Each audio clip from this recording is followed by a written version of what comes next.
Alright, well, last video to submit suggestions for what series I should do next, because this is the last episode of this series. Series 4, Episode 6.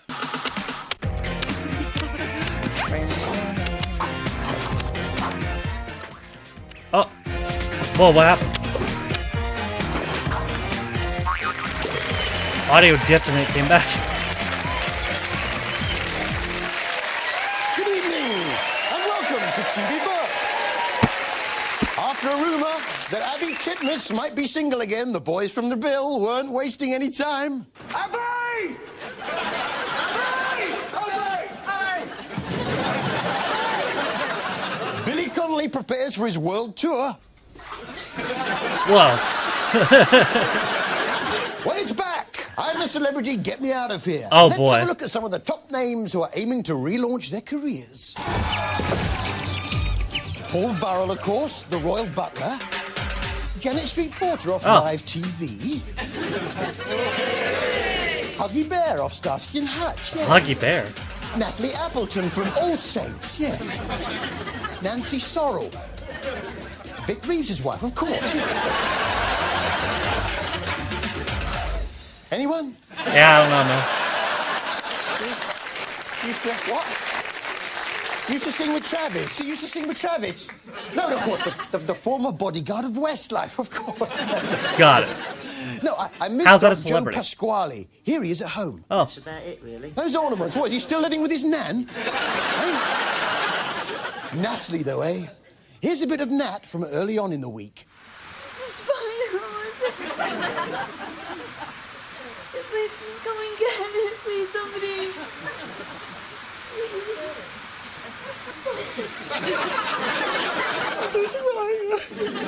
Yeah, she's just the sort of person you want with you in the trenches, isn't she, eh? Yeah. A real team player. I can't do it! I can't do it! I can't do it. I can't do it. I've done it. Yeah, I've done it. Yeah, he did. Good job. I want to do this so badly. You are doing it so badly, love. Natalie is, of course, married to the bloke out of The Prodigy who had that hit Smack My Bitch Up.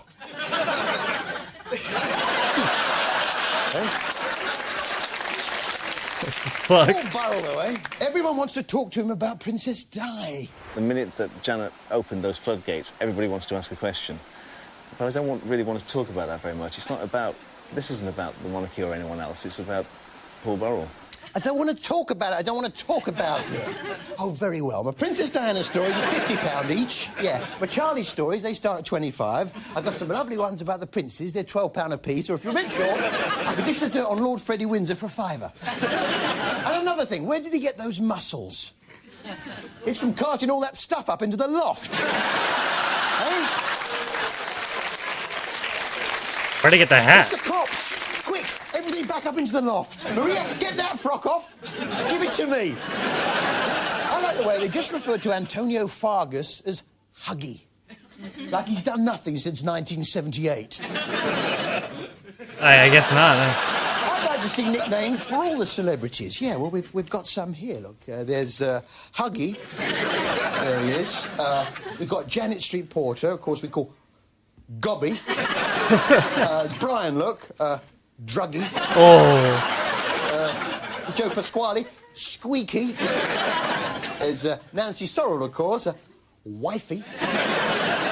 There's Natalie. Baby. Paul Burrell, we call Traitor. Whoa. What happened there? And finally, of course, Fran Cosgrave, of course. Yeah, not sure who he is. Was he the lead singer of Travis? Something like that. But, oh. Isn't it weird when your house turns into a barbershop quartet, though, eh? Of course not. Chubby Chasers? This was Chubby Chasers on ITV1. Huh? Where we learnt for the first time about BBWs, or Big Beautiful Women. How do you go about getting so big? Well, for some, it's the glands. For others, it's the pizza. Hey, a lot of who pizza. ordered the A3 pizza? Doesn't come in a box. Comes in his own suitcase. But what of the chubby chasers themselves? Well, there is a burgeoning group of men who love the bigger lady. Well, I say men. He only looks about 12. Look. That's the haircut. She realised that her body. He's going out with his mum. Mum, can I go to the toilet? But what the programme really taught us was it's fine to be big. Take Tracy. She's a big girl, and what's more, she's carrying it all on that one leg. Yeah. That's impressive. Tracy was out to prove that you can be big and still be attractive. She teamed up with another Tracy for a photo shoot. But how to tell them apart? This is little Tracy, size 6. And this is Tracy. Little Tracy And Tracy. Tracy. Yeah. Yes.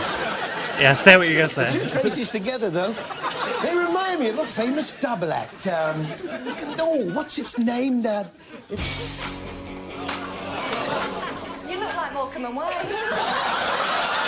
I was gonna say Morecambe and Wise, that's it. See, Tracy's Stacey and main beef Nessa. is there's just no sexy clothes for the larger woman. Well, that's all about to change. There we have one of the Basques. The very little Tracy in. The cami top. French knickers. Wait a minute. I've seen those French knickers somewhere before. not the Queen again.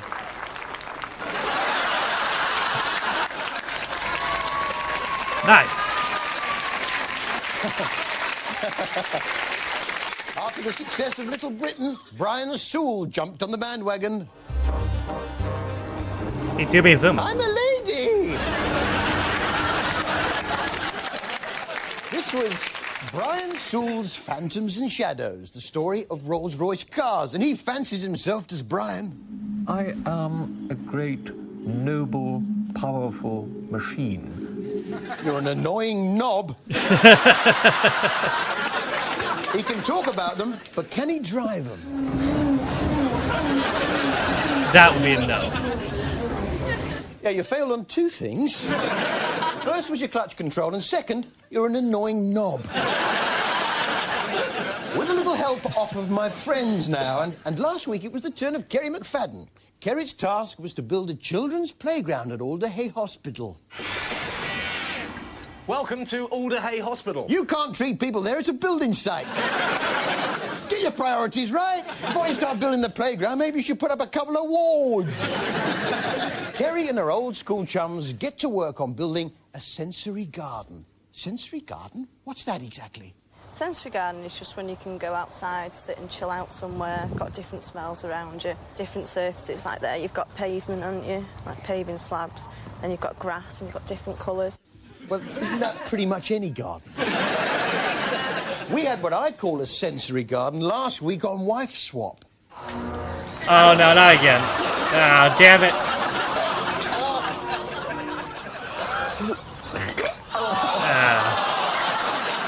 Wife Swap USA. Wait a minute.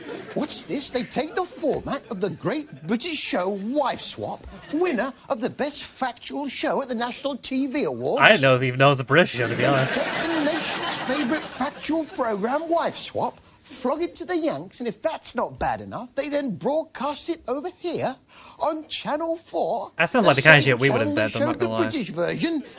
Yes, they do. I'm actually And surprised. of course, something as subtle as Wife Swap doesn't go over quite so well in America. No, so they had to yank it up a bit. Each week, from across America, two families are chosen.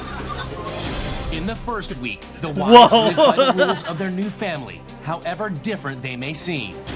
Then in the second week, the wives get to change everything. I like that yank treatment, yeah. I'd like to see it done to other British shows. They bring old stuff and have it. The stuff they bring may be worth big money and may change their lives. Or they may not wish to sell it, as it has overwhelming sentimental value. Antiques Roadshow. Let's go. This week on Emmerdale, Emily revealed her fears. Right! A giraffe is then! What's wrong? I'm a bit nervous around clowns. Then you're in the wrong show, love. Of course not. No, this was Emily's fear of clowns. Naturally, this very real problem was handled delicately by the Emmerdale writers. Oh, God. Homophobia? Yeah, but what? Fear of clowns. It's the makeup and the feet. Is that all? And the nose and the hat and the funny ring thing around the middle. Okay. And the way they squeeze into cars. There shouldn't be so many people in a car. I have nightmares. I'm in a car. Clowns are cramming in. And I don't want to. Don't make me talk about it. I won't. If you've been affected by any of the issues in Emmerdale this week... Now, if you had a programme which followed the problem of binge drinking amongst Britain's population, what would you call it? It's too many people in a car. That's right, Booze Britain. Yes, which right. followed two groups of people out on the booze. Andy tries to talk to the patient. How much have you had a drink this evening? Yeah, you might not have had much to drink, but you are only 8 inches tall. Oh, but the characters that inhabit Booze Britain. My friend's having a baby, right? And her boyfriend drinks Stella all the time, and guess what they're calling the baby? He liked to drink Stella, so what did she call the baby? The Artie? The Elizabeth? Stella. Stella, of course. That's sad. Some sort of twist to the story. Should have called her Mike's Hard There Lemonade. was caterer to the boozed, something of a celebrity in the northeast, Burger Barry. Burger Barry has been dishing out hot food to late-night revellers for over 15 years, and he still loves it. That's not even a It's the best burger. job I've ever had in my whole entire life. Which begs the question, how many jobs have you had? Well, I've got his CV here. There he is. Name Burger Barry, previous employment, Northeast Water Board, job description, sieving raw sewage by hand. Yeah, fair enough. I bet he's got some stories, though, old Barry. A few weeks ago, a kid come up and went, can I have a hot dog, mate? I went, aye. Turned around and he says, well, I want it to come on either side of the bun. And I went, you get what you're giving me? I says, 150. He says, I'm not paying that, so I slapped it in his face. The search for a new Peter Ustinov is over. What the hell? It's Burger Barry! Shall we see who is in my green room tonight? Why don't we? It's a fantastic lineup. You know, a kid come up the other way, he says, I want a hot dog, mate. I says, he turned around, he said, they want it sticking out either side of bun. I said, you get what you're giving us, £1.50. He says, I'm not paying that, I'll stuck in his face.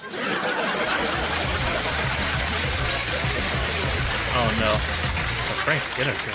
So, Burger Barry, you must have a lot of stories to tell. Oh, well, a few weeks ago, a kid come up, he says, I want a hot dog, mate.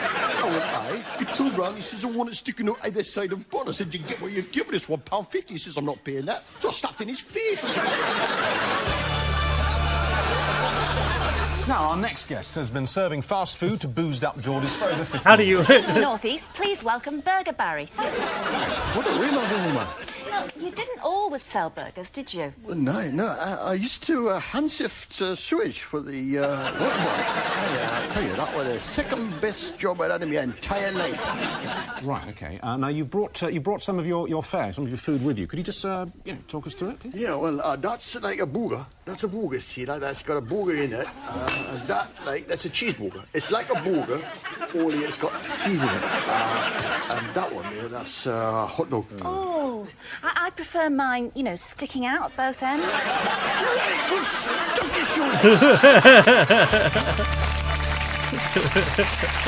You know... Damn it, Judy. Thinking back to Chubby chasers, Yeah? who was more attractive, Little Tracy or Tracy? There's only one way to find out. Bye. Oh, shit. Come on, Tracy. Oh. Oh. 1, 2, 3. That's a pin. Her shoulders were down. Welcome back. It finally dawns on EastEnders that they've got a problem. It's not getting any better.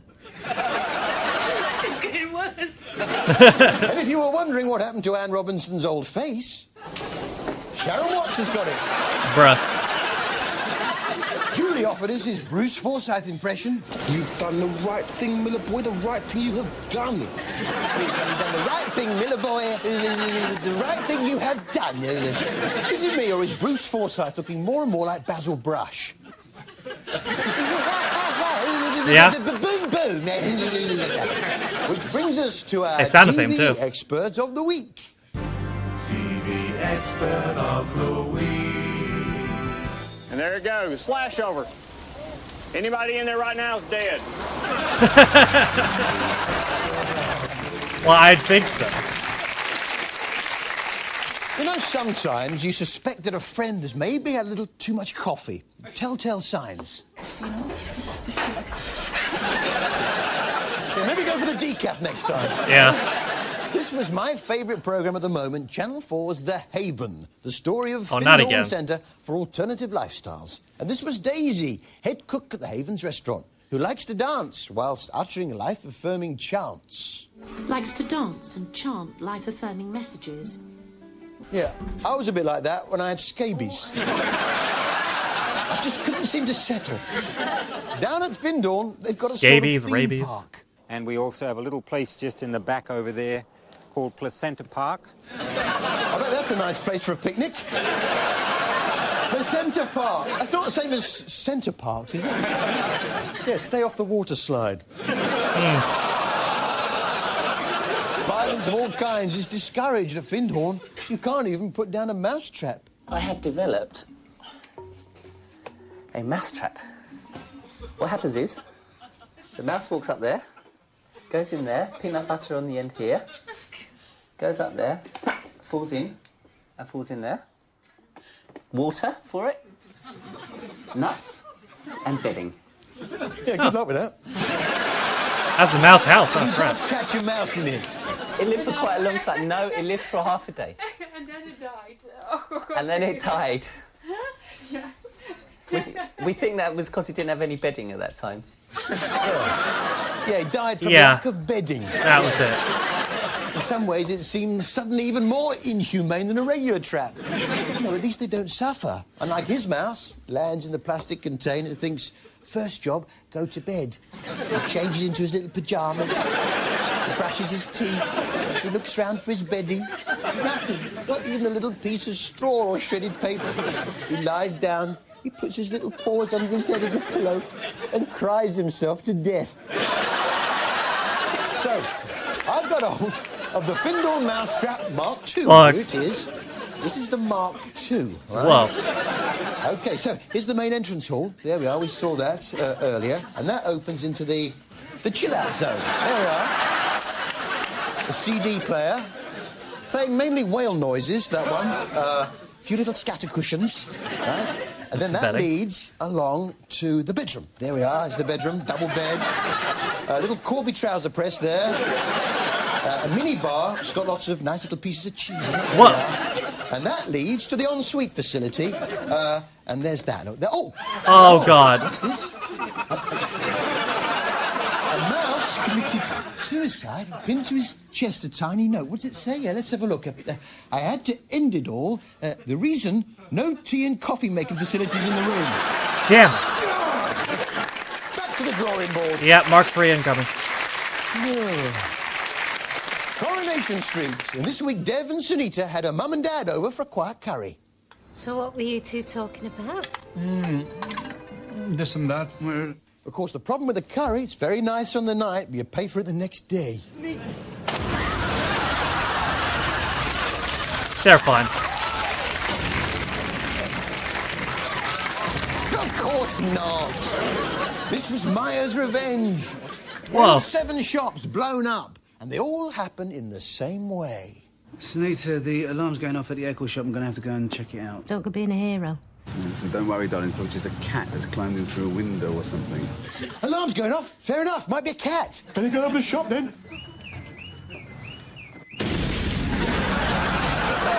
He's fine.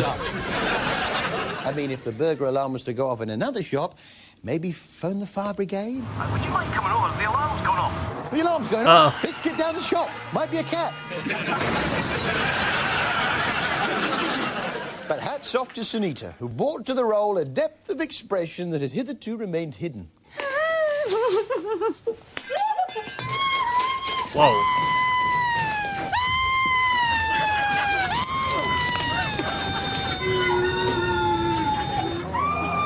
This is like a fucked up episode.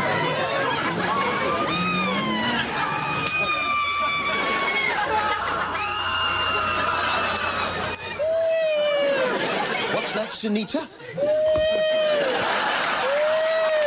In context, that's probably fucked up. The corner shop's about to blow up. Better call the police. Nah, pop down there. It's probably a cat. Yeah. Of course, Maya wasn't too happy about Dev and Sunita walking away scot-free. Oh, just missed her. Whoops! She crashes into a house, but she's still alive. Is she? That's a bit of luck. Well, not anymore. That must surely finish her off. But no, she's still alive. Oh. Here's what happens next.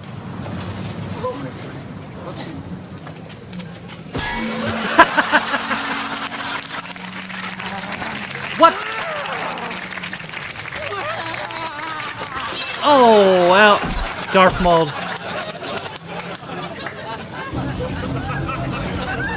She won't die. Oh, shit.